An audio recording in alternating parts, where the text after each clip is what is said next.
Bất xuất đây bằng ôn từng học ní và cũng bằng ôn từng học ní một căn vịt tàu bằng to nó nông ca bằng riêng nó ca pra thì ca thì vịt bỏ giờ chứ nó nông vịt ôm riêng muốn cho bạn bằng hai bằng ôn từng học ní để tôn chỉ mùi những ca bug nó cam thì vịt cái đôi chỉ ca introduce mà chúng muốn để tôn chỉ mùi những user interface cái đôi chỉ ca Google mà chúng muốn tôi đài chứ nó nông vịt ôm riêng nick trong nâng bằng hai bằng ôn từng học ní để tôn chỉ mùi những ca import cat ពីក្នុង file AutoCAD មកចូលនៅក្នុងកម្មវិធី Revit របស់យើងបន្តទៀតអញ្ចឹងដើម្បីកុំឲ្យខាតពេលយូរដើម្បី import cat មកបានបងប្អូនត្រូវចូលទៅកាន់ menu insert បន្តមកទៀតបងប្អូនយកពាក្យថា import cat អញ្ចឹងយើងចូល import cat មកបន្តមកទៀតយើងចូលដល់ folder ណាមួយដែលយើងបាន save ទុកនៅ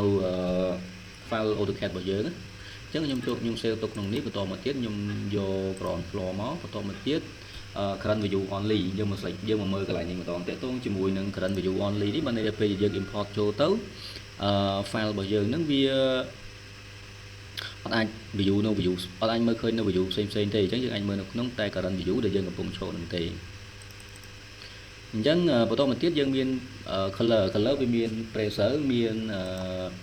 invert ហើយនឹងមាន black and white អញ្ចឹង pressure តើតងជាមួយនឹង color ក្នុង AutoCAD បែបម៉េចវាចូលទៅក្នុង Revit របស់យើងបែបហ្នឹងហើយមួយទៀត black and white សខ្មៅបងប្អូននឹងហើយមួយទៀតតើតងជាមួយនឹង import unit បានន័យថា file នៅក្នុង sorry បងប្អូន import unit បានន័យថា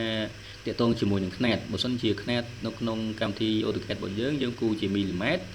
ប្រកាសថា millimeter ហ្នឹងបងប្អូនយក auto detect បើសិនជាយើងអាចយកជា ម៉ែត្រជាអីបងប្អូនត្រូវចុចលើហ្នឹងបន្តមកទៀតយកជា millimeter មកបើសិនជាយើងចង់គូក្នុងនេះជា millimeter ហើយមួយទៀតតកតងជាមួយនឹង correct line that assign length of axis នេះបានន័យថាមានឧទាហរណ៍ថា line របស់យើងកន្លែងនេះវាអត់ align គ្នាវាអត់ជាប់គ្នាវាជួសគ្នាតិចបើសិនជាបងប្អូនក៏យកគ្រីយកកន្លែងនេះវាជាជំនួយមួយកន្លែងហ្នឹងដើម្បីធ្វើឲ្យ line របស់យើងមួយចំនួនវាជាប់គ្នាពេលយើង import ចូលទៅក្នុងកម្មវិធី Revit របស់យើងអញ្ចឹងតកតងជាមួយនឹង positioning បន្តទៀត positioning បានន័យថាវាមាន 4 option វាមាន auto center to center ហើយនិង menu center អញ្ចឹងជាដំបូងខ្ញុំយក menu origin បង្ហាញបងប្អូនអរគ្នាសិន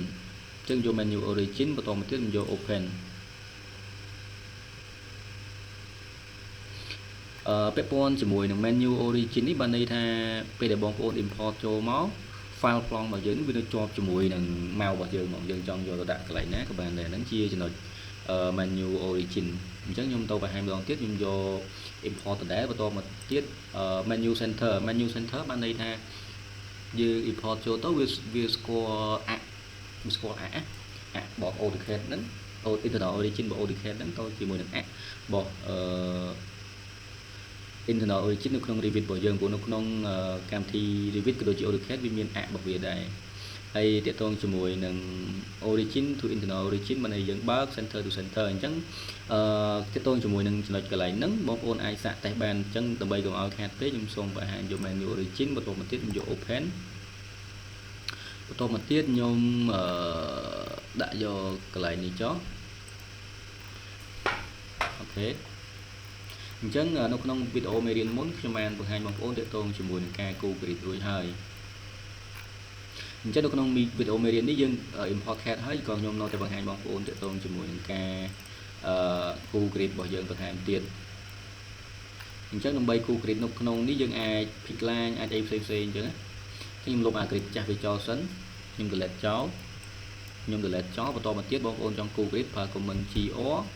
បន្តមកទៀតបងប្អូនមើលកន្លែងនេះវាមាន option ជាច្រើនមាន line មាន start and radian and arc ហើយនឹង pick line អញ្ចឹងជាទូទៅប្រភេទ line បែបនេះបើសិនជាវា line ជាប់យើងអាចប្រើ pick line ឬមួយក៏ line គូ sketch តាមក៏បានដែរអញ្ចឹងឧទាហរណ៍ខ្ញុំយក pick line កន្លែងនេះវាស្គាល់ថាលេខ5ដោយសារយើងលុបអានលេខយើងលុប grid line មុនចោលវាមកត្រឹមលេខ4អញ្ចឹងណាតកតងជាមួយនឹងចំណុចកន្លែងនេះបងប្អូនឃើញថាវាធំពេកអញ្ចឹងអត់អីកន្លែងនេះយើងអាចកែសម្រួលបានក្នុងវីដេអូបង្រៀនរបស់ខ្ញុំនឹងបង្ហាញបងប្អូនទាំងអស់គ្នាតកតងជាមួយនឹងចំណុចកន្លែងហ្នឹងដែរពេលដែលយើងចប់ការ model grid ហើយនឹង level យើងនឹងជួបគ្នាបន្តទៀតតកតងជាមួយនឹងការ modify grid ហើយនឹង level មើលយ៉ាងណាវាទៅមើលទៅវាស្អាត standard អីចឹងណាអញ្ចឹងខ្ញុំនឹងបង្ហាញបងប្អូនទាំងអស់គ្នាឲ្យបានច្រើនបាន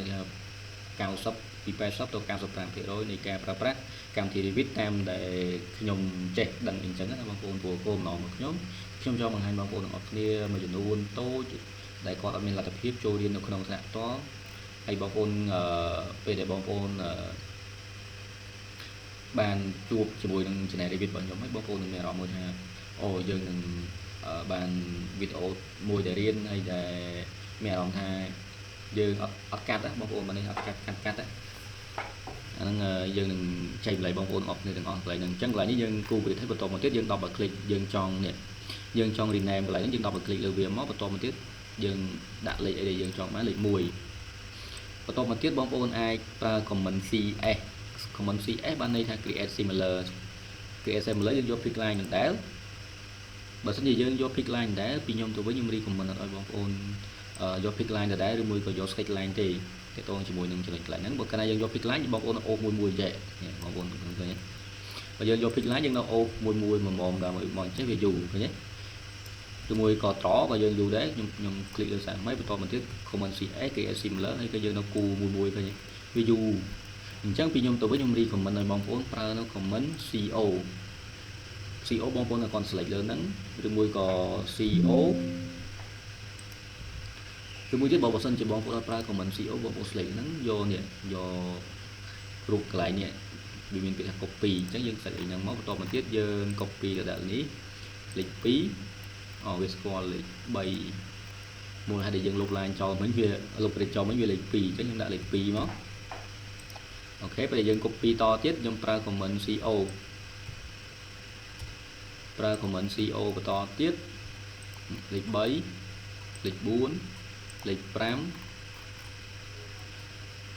គ្រីតរបស់យើងមានត្រឹមលេខ5ហ្នឹងទេនៅក្នុង file AutoCAD បងប្អូនអាចដាក់មួយទៀតមកលេខ6មួយទៀតយើងអាចប្រើ command មួយទៀត move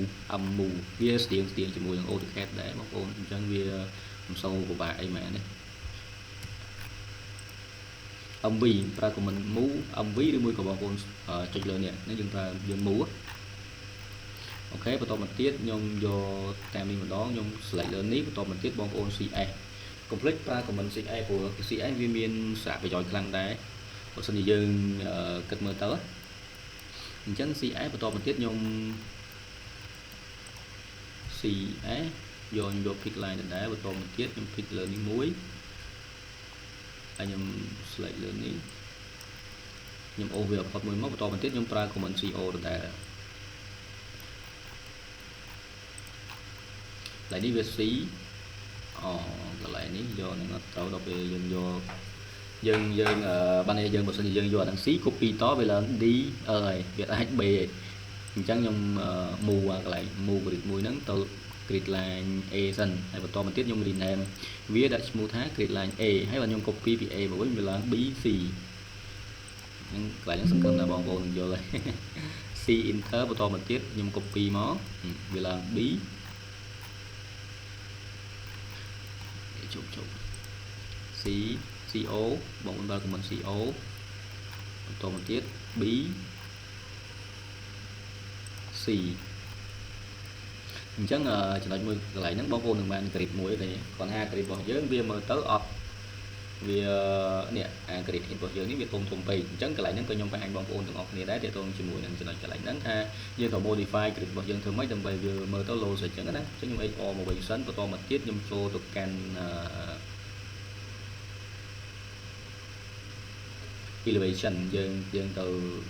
គូ level ដើម្បីគូ level បងប្អូនទៅកាន់ elevation ណាតំណាបាត់ elevation នេះ coordination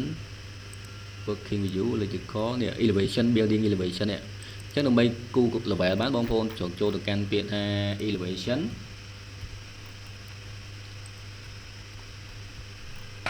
បន្តមកទៀតនេះ grid របស់យើង A B C មួយនេះ level default level អូខេដែលអង្គតិចដាក់ឲ្យមកយើងវាដាក់ឲ្យមកយើងកន្លែងហ្នឹងវាញ៉ៃញ៉ៃដោយសារយើងប្រើ default template របស់ Revit នេះអញ្ចឹង level អីជាទូទៅ level យើងអត់ប្រើមូលអញ្ចឹងចំណុចកន្លែងហ្នឹងខ្ញុំនឹងក៏បង្ហាញបងប្អូនទាំងអស់គ្នាដែរថាយើង modify វាទៅជាយ៉ាងណាឲ្យមើលទៅឃើញវាសមរម្យវាស្អាតអីអញ្ចឹង ហើយតើតើជាមួយនឹងចំណុចកន្លែងនេះនេះបងប្អូន link scope book របស់យើងវាអាច scrub view របស់យើងបានអញ្ចឹងវាជាប់កន្លែងនេះ scope book យើងកុំយក view overall យើងយកពាក្យថា nan វិញបានវា load ឲ្យយើងអញ្ចឹងយើងអាច view មកក្រុមនេះមកទាញវាមកក្រុមនេះមកកុំឲ្យវាឃើញធំពេកអញ្ចឹងណាអញ្ចឹងយើងបិទវាមកអូខេបន្តមកទៀតយើងចូលទៅកាន់ note ទៅដូចគ្នាខ្ញុំEA យ៉ាងនេះចោលបន្តមកទៀតនៅក្នុងកម្មវិធី Revit បងប្អូនកុំប្រើពាក្យលុបច្រើនពេកកុំប្រើកុំ delete ច្រើនពេកយើងអាចប្រើ EA គណៈ hit វាបានហ្នឹងរបស់ណាដែលអត់របស់ណាដែលសំខាន់របស់អត់សំខាន់បងប្អូនអាចលុបអាចអីតាមចិត្តបានអញ្ចឹងទាក់ទងជាមួយនឹង level របស់យើងទាញធ្វើម៉េចឲ្យវាផុតអញ្ចឹងមកបងប្អូនកុំឲ្យវាអត់ផុតកាលណាអត់ផុតវាទៅជាបញ្ហាផ្សេងអត់ឃើញ grid អត់ឃើញអីយ៉ាងនេះអញ្ចឹងយើងអូស4ជុំរបស់យើងធ្វើម៉េចឲ្យវាឃើញបែបហ្នឹងដូចគ្នាខ្ញុំប្រើ EA ដើម្បីនេះវាជាប់ដូចគ្នាបងប្អូនកុំយក overall view យើងយក nan បន្តមកទៀតខ្ញុំទាញមកក្នុងបន្តិចខ្ញុំsorry ខ្ញុំទាញដល់ទាំងអស់ខ្ញុំទាញមកក្នុងបន្តិចខ្ញុំទាញមកក្រោមបន្តិចបន្តមកទៀតខ្ញុំទាញនេះចូលមកធ្វើម៉េចវាសមរម្យជាមួយនឹង grid មួយនឹង level របស់យើងនេះអញ្ចឹងណាមើលទៅវាស៊ីគ្នាមកសមរម្យមកសមភ្នែកអញ្ចឹងកន្លែងនេះវាដូចគ្នាខ្ញុំ EA ដើម្បីហៀតអានេះបន្តមកទៀតនេះចំណុចកន្លែង scrub view បងប្អូនខ្ញុំរៀនដំបូងអានឹងវាជាបញ្ហាសម្រាប់ខ្ញុំមួយដែរដោយសារយើងវាថ្មីអញ្ចឹងយើងអត់ដឹងថាមូលហេតុអីបានយើងអាចទាញបានទេយើងធ្លាប់ទៅប្រើ template របស់លោកគ្រូគាត់តែឲ្យអីអញ្ចឹងវាស្រួលវាយើងទាញបានស្រួលអញ្ចឹងដល់ប្រើ default template ខ្ញុំទៅបង្កើត template ខ្លួនឯងវាបញ្ហាកន្លែងហ្នឹងច្រើនអញ្ចឹងខ្ញុំព្យាយាមប្រាប់បងប្អូនកន្លែងហ្នឹងថាកន្លែងហ្នឹងយើងទៅធ្វើមិនអញ្ចឹងដើម្បីកុំឲ្យយើងអត់ដឹងពីមូលហេតុរបស់វាអញ្ចឹងកន្លែងនេះខ្ញុំទាញរៀងខ្ពស់បន្តិចមកអូខេអញ្ចឹងយើងបាន3 view យើងបាន3 elevation បន្តមកទៀតនេះ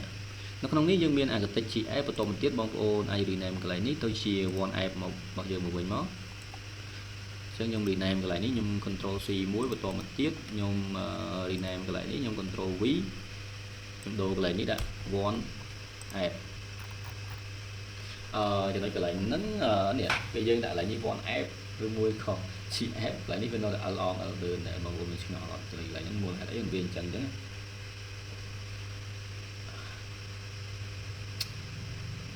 បើសិនជាយើងដូរអានេះវាត្រូវលោតតាមគ្នាឯងថានេះ along អានេះ elder អញ្ចឹងខ្ញុំដូរឡើងខ្ញុំចាក់ដូរឡើងនេះខ្ញុំដាក់ឡើងនេះGF ទៅបានអូខេវាអត់ឲ្យទេមូលហេតុអីកន្លែងនេះខ្ញុំយក one app level អូខេវានៅអត់ឲ្យអញ្ចឹងមូលហេតុអីបងប្អូនមូលហេតុយើងទៅមើលដល់នេះយើងចូលយើង select លើនេះបន្តមកទៀតយើង right click បន្តមកទៀតយើងចូលទៅកាន់ពាក្យថា go to floor plan វានៅកន្លែងណាបើវានៅកន្លែងហ្នឹងមិនវាអត់ឲ្យខ្ញុំ EA នេះចោលសិន EA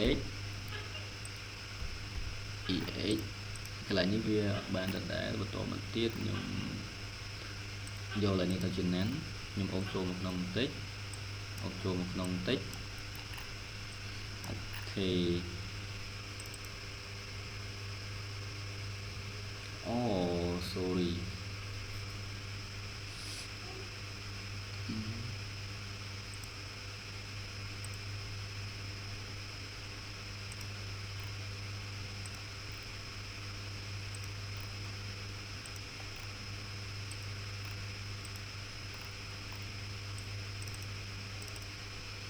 កន្លែងហ្នឹងវាត្រូវតែដូរពេលយើងជួយ elevation វាត្រូវចូលកន្លែងហ្នឹង GF ឬមួយក៏ one app របស់អញ្ចឹងណា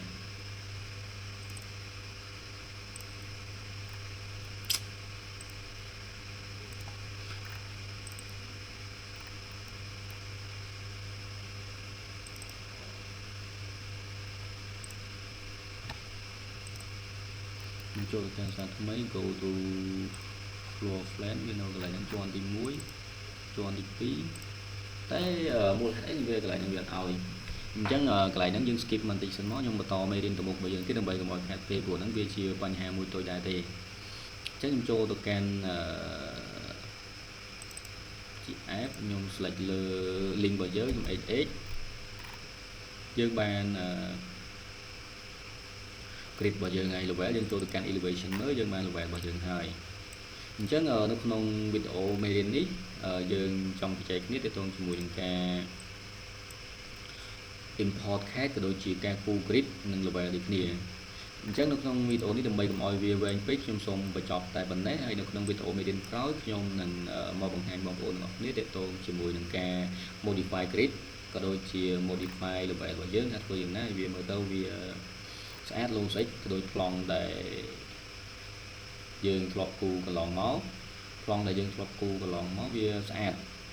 អញ្ចឹងយើងចង់ធ្វើម៉េចវាស្អាតដូចនៅក្នុងប្លង់ architect ដែលបងប្អូនទាំងអស់គ្នាបានឃើញក្រុមការងារបងខាង grid គូវាស្អាតមាន grid មានអីមានពណ៌មានអីស្អាតអញ្ចឹងយើងជួបគ្នានៅវីដេអូមេរៀនក្រោយអរគុណច្រើនបងប្អូនទាំងអស់គ្នា